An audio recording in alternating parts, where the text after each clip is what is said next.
ગીર સોમનાથ જિલ્લામાં ગુનેગારો પર પોલીસ તંત્રએ તવાઈ મચાવી છે। જિલ્લામાં 135 ગુનેગારોની યાદી તૈયાર કરવામાં આવી છે।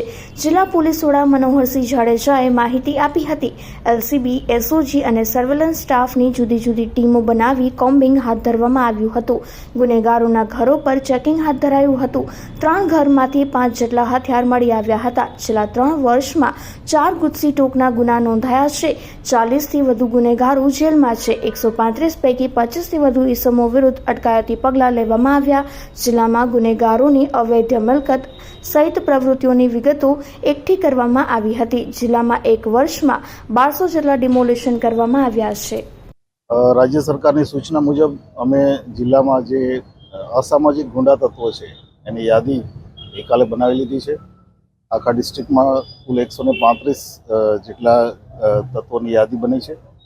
એ ઉપરાંત જિલ્લામાં કારણ કે અમે છેલ્લા 3 વર્ષમાં 4 ગુસ્સીટોક કરી છે, નવી બીએનએસ કલમ હેઠળ ઓર્ગેનાઇઝ ક્રાઇમની કલમો દાખલ કરી છે, ગૌવંશના કેસો કર્યા છે। 40 જેટલા આરોપી એવા છે જે અત્યારે જેલમાં પણ છે। આ તમામ આરોપીઓની વિગતો લઈ અને આજે કોમ્બિંગ હાથ ધરવામાં આવ્યું હતું।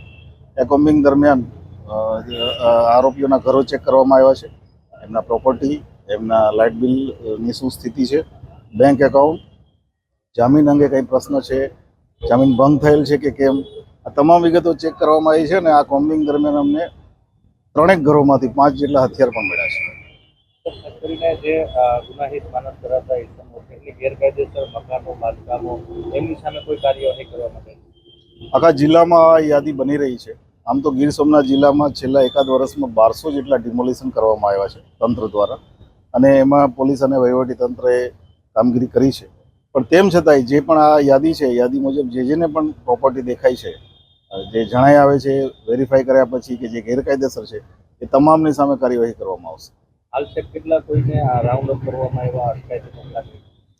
આ 135માંથી અમે 25 જેટલા અટકાયતી પગલાં લીધા છે, અને મેં કીધું એમ 40 જેટલા આરોપીઓ જેલમાં છે, એટલે એમની બાકીની તપાસ અમે અત્યારે કરી રહ્યા છીએ। સાથે સાથે સોશિયલ મીડિયા કોમ્બિંગ છેલ્લા ઘણા સમયથી જિલ્લામાં ચાલે છે, અને એ દરમિયાન અમે 40 જેટલા કેસ સોશિયલ મીડિયામાં ફોટો મૂકીને હથિયારના જે છે એ સમગ્ર જિલ્લામાં કર્યા છે।